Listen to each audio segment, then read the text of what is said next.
안녕하십니까? 예, 평안한 안식일인 것 같습니다. 이번 주는 특별히 한 주가 참 빨리 간 것 같습니다. 일요일 바자회부터 시작해서 여러 가지 활동들이 있어서 한 주가 참 빨리 가고 행복한 안식일을 맞이한 것 같습니다. 오늘 제목은 데려와서 채우라. 누가복음 14장 23절로 함께 은혜를 나누고자 합니다. 함께 성경 말씀 누가복음 14장 23절 함께 읽도록 하겠습니다. 읽겠습니다. 주인이 종에게 이르되 길과 산 울타리로 가로 나가서 사람을 강권하여 데려다가 내 집을 채우라. 그래서 제목을 데려와서 채우라라고 정해 보았습니다.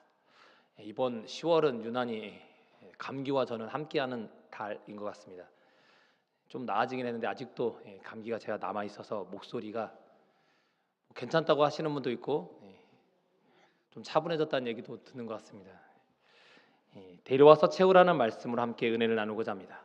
예전에는 이 안식일에 하늘 가는 기차라고 해서 9시 반 전에 안 오면 하늘나라 갈 수 없다고 얘기했던 적이 있고, 저 어릴 때 출입문을 닫았던 적도 있습니다. 그래서 안식일에 일찍 오지 않으면 본당에 못 들어온다고, 하늘나는 기차는 이미 끝났다 이렇게 해서, 요즘 같으면 아마 이렇게 닫으면 난리 날 것 같습니다. 그렇죠? 하늘 가는 기차 막차로 태워줘야지, 문을 항상 열어야지, 늦게라도 중간에 탑승할 수 있도록 해줘야지. 요즘은 많이 못 하실 분들이 더 많을 것 같습니다. 현상 유지가 참 중요하다고 얘기합니다. 데려와서 채우라. 내 자리가 누군가 대신 한다라고 예전에 많이 그랬던 기억이 납니다. 그래서 누가복음 14장의 16절과 17절의 얘기를 많이 어렸을 때 들었던 기억이 있습니다. 큰 잔치를 베푸는데 모든 것이 준비되었지만 손님이 오지 않는다고 이야기합니다. 오늘 우리 교회에도 많이 현재 비어 있습니다. 우리에게 주어진 먼저 기별이 지어졌고 재림에 대한 기별이 먼저 주어졌지만 우리도 현상 유지하기가 쉽지 않습니다. 잔치의 초청을 받았지만 빈자리가 많이 남아 있기 때문입니다. 특별히 이 말씀은 유대인들에게 주어졌습니다. 유대인들을 하나님께서 부르신 이유는 다른 사람들보다 유대인들을 더 사랑하셨기 때문이 아닙니다. 이스라엘 단지 선택한 이유는 신명기에서는 이렇게 얘기합니다. 이스라엘아, 너는 행복한 사람이로다. 여호와의 구원을 너같이 얻은 백성이 누구냐? 이스라엘은 행복한 사람들이라고 이야기합니다. 그들이 행복한 이유는 하나님의 구원함을 받은 백성이기 때문입니다. 그 이유에 대해서 그 조상과 맺은 언약 때문이었다고 이야기합니다. 출애굽기 2장에도 보면 하나님께서 이스라엘 자손을 돌보셨는데 하나님이 그들을 기억하셨다. 그러면 그전에는 잊어버렸느냐? 그것이 아니라 출애굽기 3장에도 보면 너희 조상의 하나님 여호와 곧 아브라함의 하나님, 이삭의 하나님, 야곱의 하나님, 나의 영원한 이름이 대대에 기억할 이름. 그리고 출애굽기 6장에 보면 내가 듣고 나의 언약을 기억한다라고 이야기합니다. 이 언약은 우리가 잘 아는 것처럼 이스라엘 백성, 특별히 아브라함과 맺은 언약 때문에 이스라엘 백성들이 하나님의 백성으로 선택되었습니다. 그러나 그들이 특별히 하나님을 사랑했기 때문에 그들을 보호하신 것이 아니라 하나님을 잘 섬겼기 때문에 하나님께서 그들을 보호하셨습니다. 그러나 사사기에 보면 그들이 여호와를 섬기는 일을 행하지 않고 다른 신을 섬기고 여호와를 버렸을 때 빨간 것이 이렇게 얘기합니다. 여호와께서 이스라엘에게 진노하사 그들을 넘겨주었다고 이야기합니다. 다른 인간들보다 더 사랑하셨기 때문에 이스라엘 백성들이 같이 있는 것이 아니라 그들을 단지 언약 때문에 하나님께서 사랑하셨고, 그들을 특별히 이사야서는 이렇게 얘기합니다. 이스라엘 중에서 보존된 자를 돌아오게 할 것은 매우 쉬운 일이라. 내가 또 너를 이방의 빛으로 삼아 나의 구원을 베풀어서 땅 끝까지 이르게 하리라고 말씀하십니다. 이스라엘을 선택한 이유는 하나님이 사랑하셨기 때문도 아니고 언약 때문이었습니다.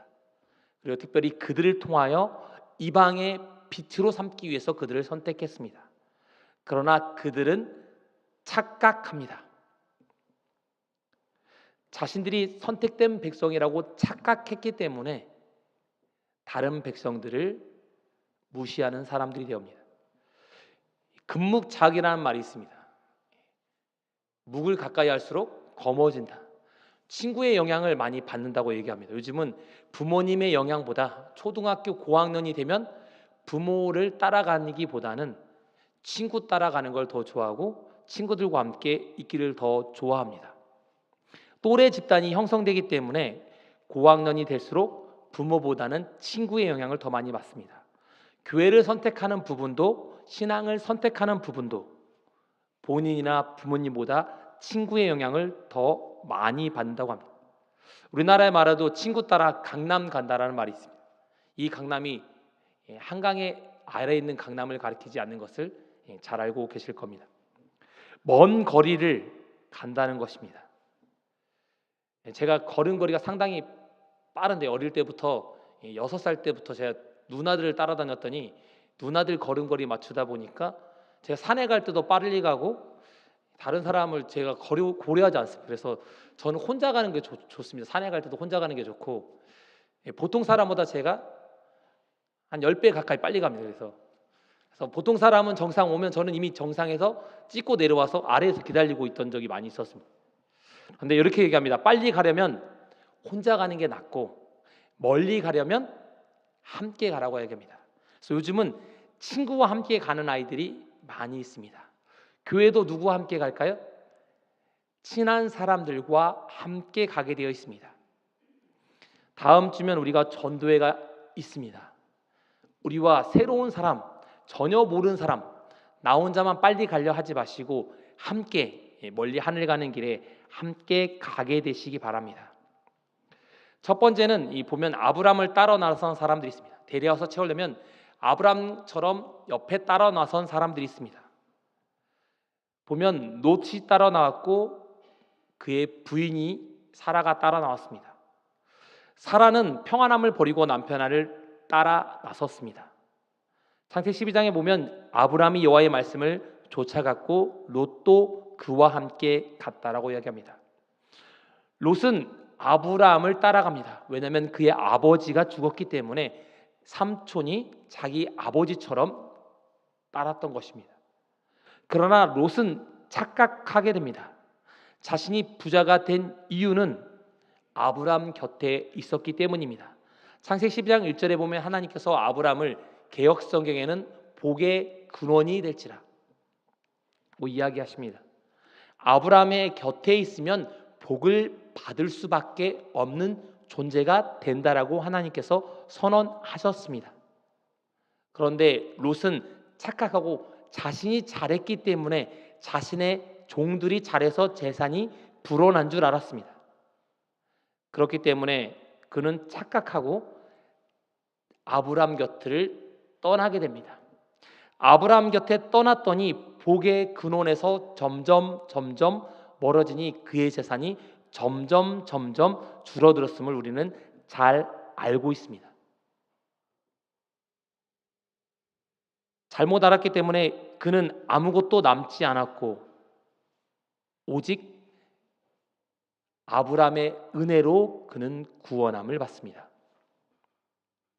롯처럼 착각하면 안 됩니다. 신앙할 때도 자신의 왜 하나님에게로 신앙하게 되었는지를 우리는 잘 알고 있어야 합니다. 이스라엘 백성도 착각했고 그들은 그래서 그들의 허락된 복음의 기간을 그들은 잊어버립니다. 그들은 자신들은 복 받은 민족이라고 생각했습니다. 하나님께서는 자신에게만 복을 주신다고 생각했습니다.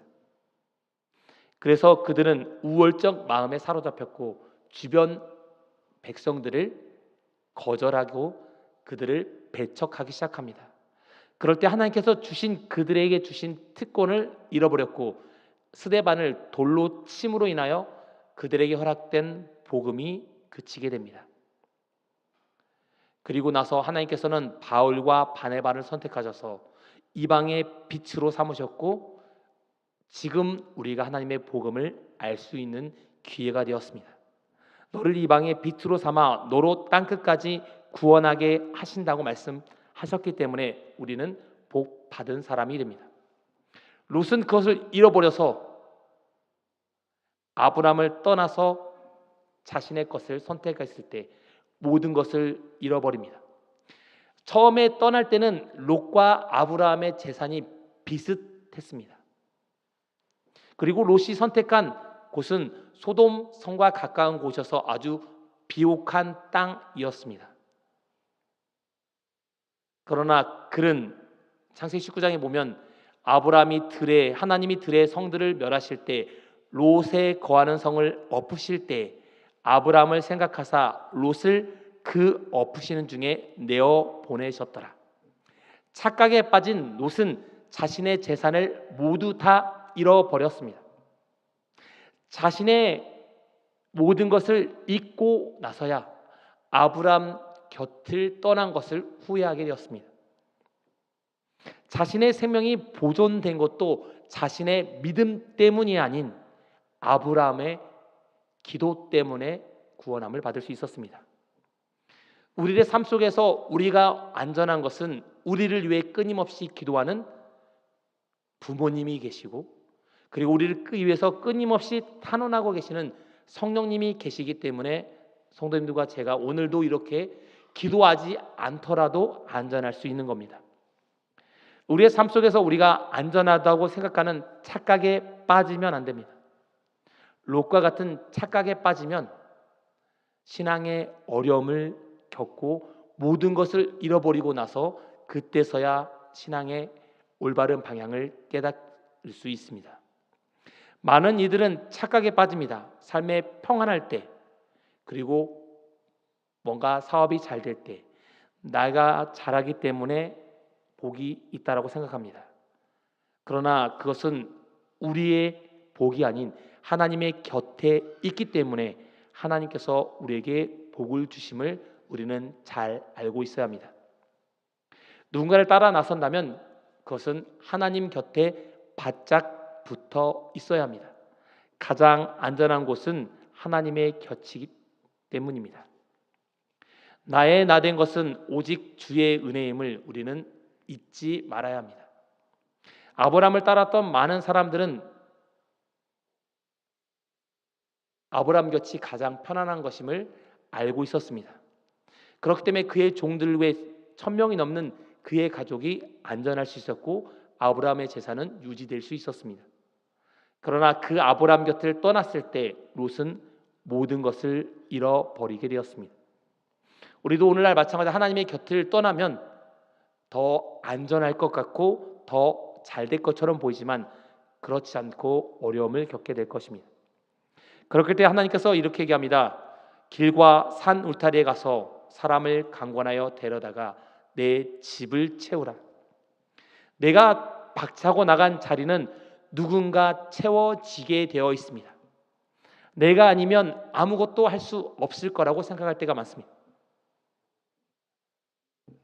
저도 제가 어머니 곁에서 제가 1년 반 동안 일을 도와드리고 전역하고 나서 저희 아버지가 돌아가시고 나서 제가 가면 어머니가 아무것도 못 하실 거라고 생각했습니다. 일을 하기 힘드셔서. 근데 지금까지 일 잘 하시고 잘 생활하고 계십니다. 내가 뭔가 다 할 수 있을 거라고 생각합니다. 교회에서도 나 아니면 아무것도 할 수 없을 거라고 생각하지만 하나님께서는 많은 인물들을 찾고 계시고 누군가로 우리의 자리를 채우실 겁니다. 내가 모든 것을 다 할 수 있다고 생각하지 마시고 하나님께 맡길 수 있는 분들, 그리고 하나님의 형편을 잘 살펴볼 수 있는 분들이 되시기 바랍니다. 예수께서는 특별히 세리와 죄인들과 가까이 하셨습니다. 유대인들은 예수님의 복음을 전하는 것을 보고 경악했습니다. 왜 사회에서 당시 유대인들이 구원받을 수 없었다고 생각한 세리와 죄인들과 교제했기 때문입니다. 유대인 지도자들도 놀랐습니다. 그럴 때 예수님께서 그들에게 이렇게 말씀하십니다. 예수께서 들으시고 그들에게 이르시되 건강한 자에게는 의사가 쓸데없고 병든 자에게야 쓸데있느니라.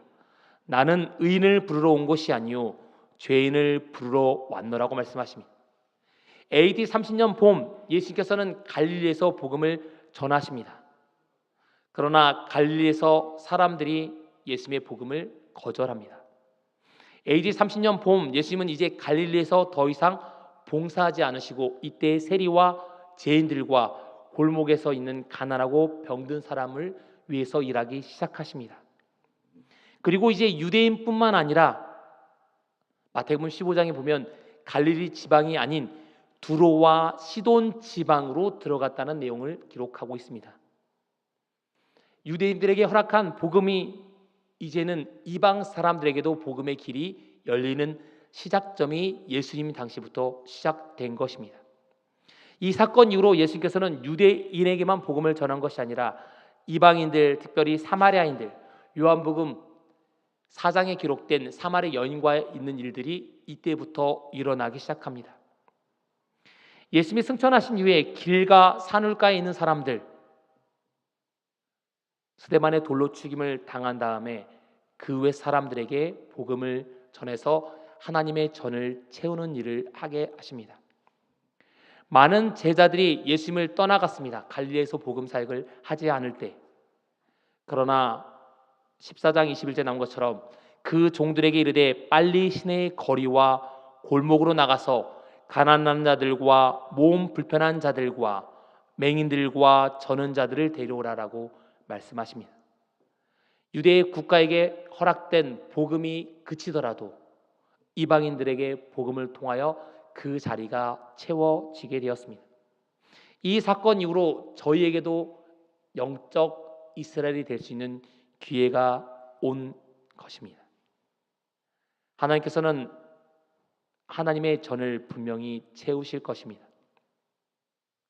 비유대인들에게도 복음이 전해진 것처럼 우리가 우리의 자리를 잘 지키지 않으면 자신이 진리라고 생각하고 나 아니면 아무도 구원받지 못하고 있는 생각하는 재림 교인들의 그 자리도 하나님의 말씀에 응하지 않으면 또 다른 사람들로 하나님께서 길가로 가서 골목으로 나가서 가난한 자들과 몸 불편한 자들과 맹인들과 저는 자들로 데려오라고 하시는 말씀처럼 분명히 채워지게 될 것입니다.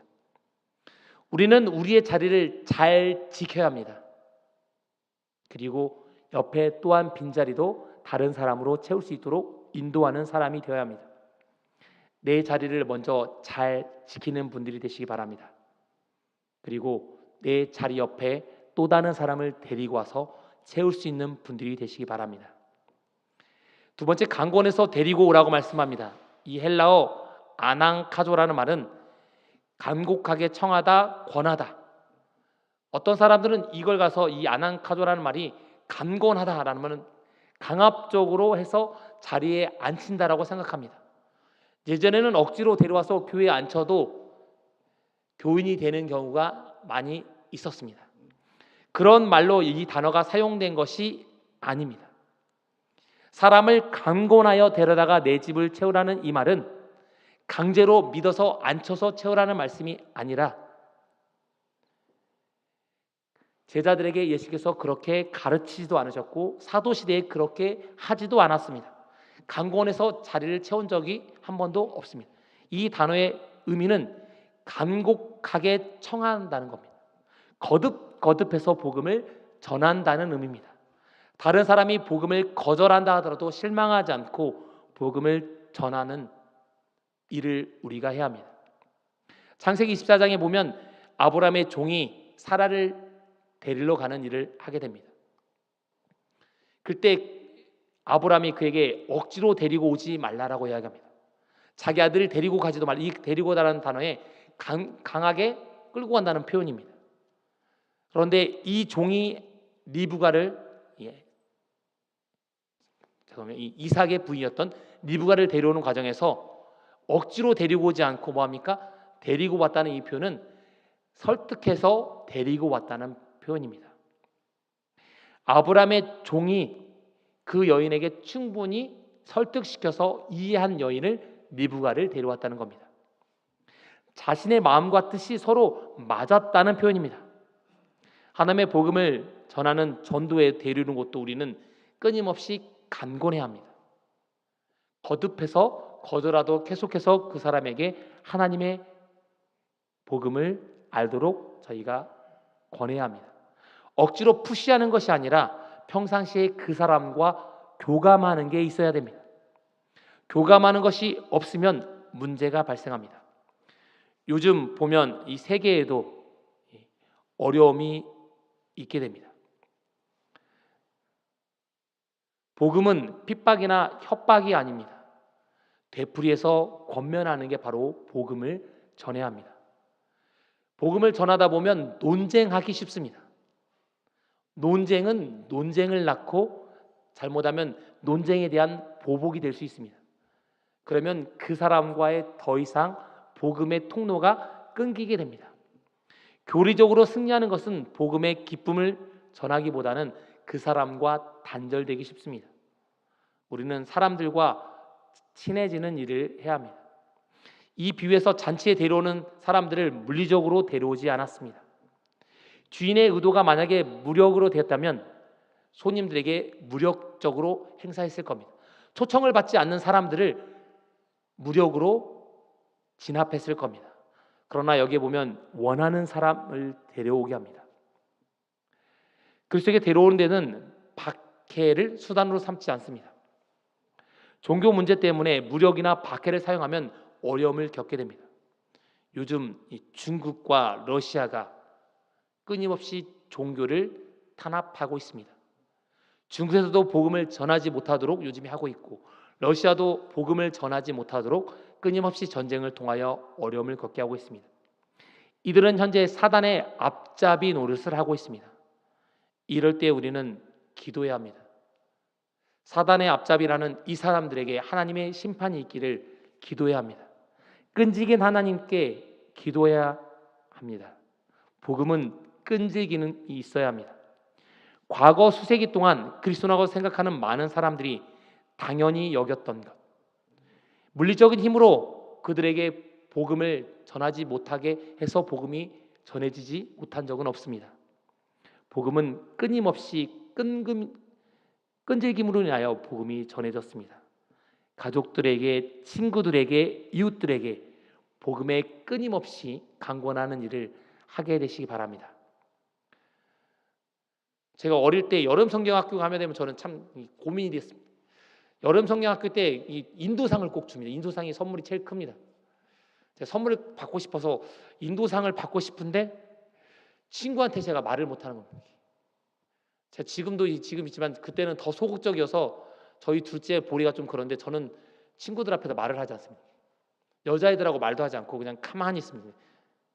그래서 근데 전화기가 생긴 다음에 저희 집에 초등학교 2학년 때 전화기가 놓여서 친구들한테 전화를 제가 큰 마음을 먹고 전화를 했습니다. 야, 여름 성경학교 내일 하는데 오면 좋겠다. 그랬더니 이미 다른 친구가 전화를 했더라고요. 이미 교회 다른 친구 이미 선수를 쳐서 이미 5명의 친구들한테 다 전화해서 그 동네에 12명의 저희 동창이 있는데 전화했더니 이미 다 전화를 한 번씩 다 했더라고요.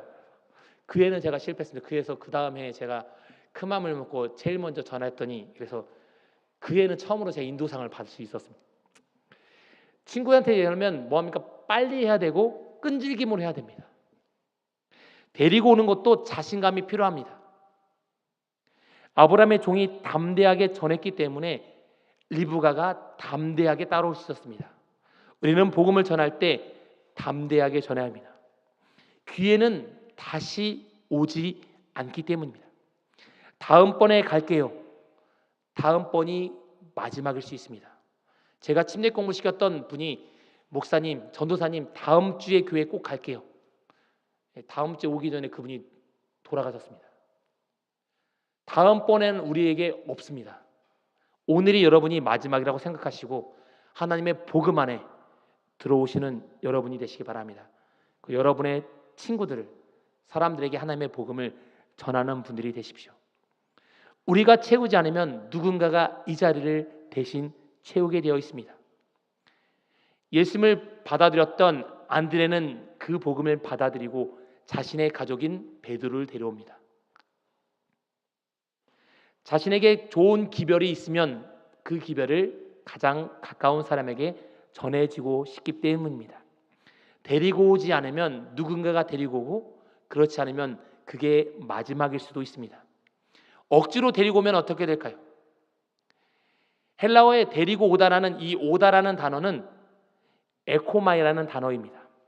근데 이 단어는 상황에 따라서 번역을 해야 됩니다. 어떤 때는 가다라고 번역을 하고 어떤 때는 오다라고 번역합니다. 이 단어가 에코마이가 똑같습니다.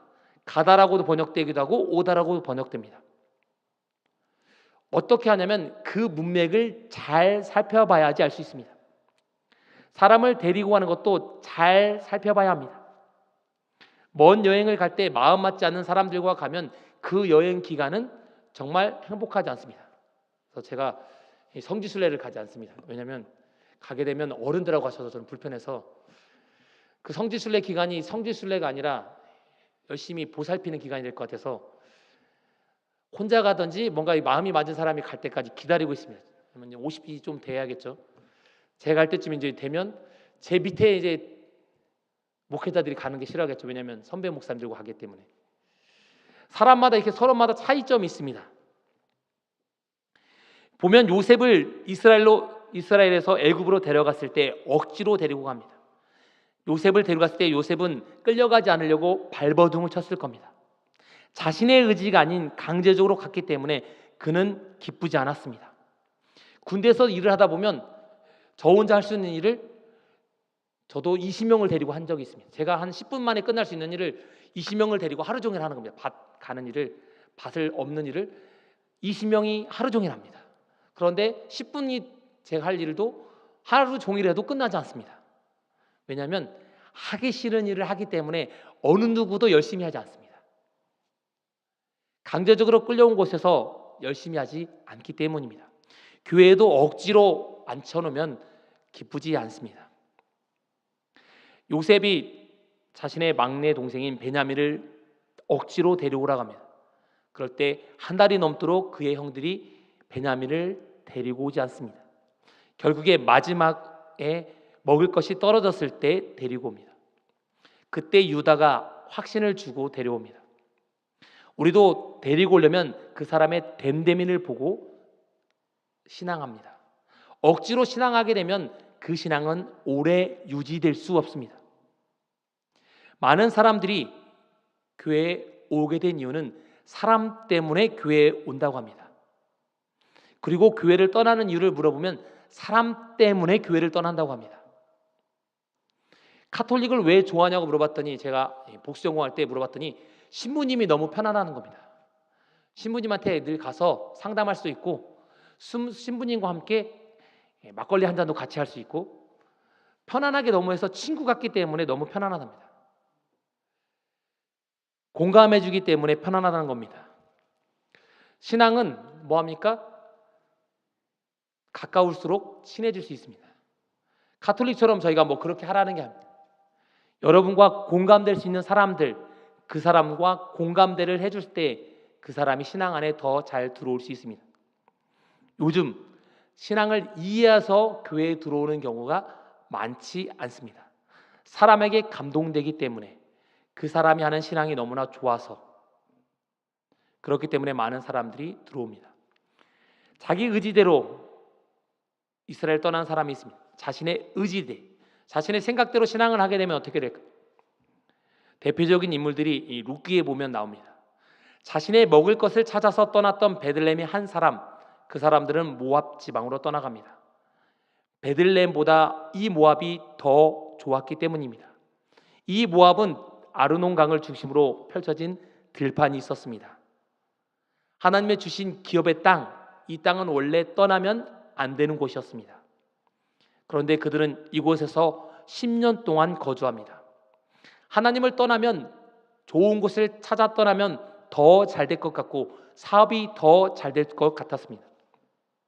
인간의 선택은 좋아 보일 수 있습니다. 제가 조금만 더 있다가 신앙할게요. 우리 자녀들이 좀 더 크면 그때 신앙할 거라고 생각합니다. 그때가 되면 신앙하기가 더 어렵습니다. 이렇게 10년이 지나버렸더니 자신의 선택했던 이 룻의 가족은, 이 룻게 나왔던 이 나오미의 가족은 남편도 죽고 아들 두 아들도 죽고 며느리밖에 남지 않게 되었습니다. 비호감을 죄송합니다. 비옥함을 찾아 떠났더니 아무것도 남지 않게 된 것입니다.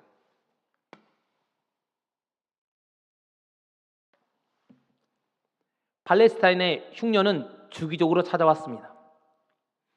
그때 하나님께서는 레위기에 이렇게 얘기합니다. 내가 시기적절한 비를 때에 따라 주시겠다고 약속하셨습니다. 이스라엘 땅에 가뭄 둔 이유는 그들이 불신실했기 때문에 그곳에 가뭄이 들었습니다.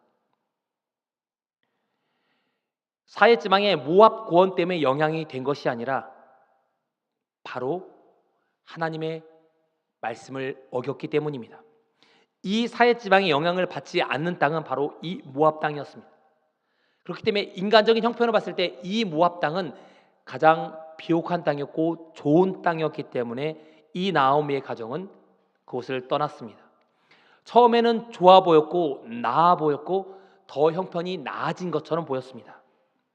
그러나 10년이 지나고 나서 돌아왔을 때 이스라엘의 형편은 좋아져 있음을 우리가 잘 알고 있습니다. 나오미는 아무것도 남지 않은 채로 돌아온 것입니다. 하나님이 없는 곳은 하나님이 없는 만큼 더 큰 어려움이 오는 것임을 우리는 잊지 말아야 합니다. 인간의 선택으로 선택하는 것이 아니라 하나님의 눈으로 바라봐야 합니다. 사람의 눈은 정확하지 않기 때문입니다. 데려오는 일은 사람이 할 수 있지만 그 사람을 변화시키는 것은 사람이 아니라 성령이 그의 마음에 역사하셔야 합니다. 내가 신앙하는 이유도 내가 잘했기 때문에 무언가 잘해서 그 사람이 신앙한 것이 아니라 하나님의 역사심이 있었기 때문에 우리가 지금까지 신앙하고 이곳에 남아있음을 우리는 잊지 말아야 합니다. 그렇기 때문에 우리는 끊임없이 기도해야 합니다. 인간의 형편으로 바라보게 되면 결국 어려움을 받고 인간적인 영향을 받을 수밖에 없습니다. 사람의 선택을 하게 된 이유는 되면 사람을 보고 신앙할 수밖에 없습니다. 인간에 대해 실망하면 신앙이 무너지기 쉽습니다. 그러나 하나님을 바라보게 되면 그의 신앙이 굳건히 설 수 있습니다. 잘못하면 처음 형편보다 더 나빠질 수 있습니다. 마태복음 12장에 보면 귀신 들렸던 사람의 몸에 귀신이 나간 다음에 그 집에 아무도 없자 그 귀신이 7귀신을 데려와서 더 어렵게 한 내용이 나옵니다. 사단은 어려움을 주지 좋게 만들어주지 않습니다. 처음에 좋아 보이는 건 사단의 거짓말입니다. 인간적인 형편으로 바라보지 마시고 하나님의 눈으로 바라볼 수 있도록 여러분의 신앙을 키우는 하나님께 늘 기도하시는 여러분이 되시기 바랍니다. 우리의 문제점이 생기면 우리는 내가 해결하려고 하지 말고 하나님께 물어보게 되시기 바랍니다. 인간적인 머리를 쓰면 이익을 쓰면 결국 어려움에 빠지게 되어 있습니다. 여러 가지 문제들, 사람의 마음으로 여러 가지 문제를 하려고 하지만 그것은 해결되지 않습니다. 모든 사람들이 귀신 들린 사람을 예수님께 데려왔을 때 고침을 받을 수 있었습니다. 침상에 누운 병자를 예수님께 데려왔을 때 그 병자가 고침을 받을 수 있었습니다. 예수님 곁에는 늘 병자가 가득했습니다. 그러나 그들에게는 예수님에게 옴으로 나음의 기쁨을 얻을 수 있었습니다. 올 때는 병든 몸, 아픈 몸, 여러 가지 몸이었지만 예수님께 가까이 왔을 때 그들은 나을 수 있었습니다. 예수님께 가면 고침이 있었지만 제자들에 갔을 때는 고침이 받을 수 없었습니다. 왜냐하면 제자들은 누가 더 나은 걸 잘할 수 있느냐고 서로 경쟁했기 때문입니다. 우리의 모든 문제는 사람에게 가지고 가면 그 문제는 해결되지 않고 문제 그대로 남아 있게 됩니다. 그러나 하나님께 데리고 오면 그 모든 문제는 해결되게 되어 있습니다. 예수님께 데리고 왔던 어린아이들은 예수님께 축복 기도를 받을 수 있었습니다. 그 부모에게 가만히 있었으면 축복 기도도 받지 못했지만 예수님께 가까이 오므로 축복 기도를 받을 수 있었습니다. 세베대 두 아들인 야고보와 요한은 어머니를 대동해서 예수님께 좌편과 우편에 앉혀달라고 이야기합니다. 그러나 예수님께 가까이 왔기 때문에 이 두 사람은 가장 먼저 순교한 사람과 가장 오래 예수님의 복음을 전할 수 있는 사람이 되었습니다. 예수님께 가까워서 부탁했기 때문에 또 다른 방법으로 예수님께서 그들의 문제를 해결시켜 준 것입니다.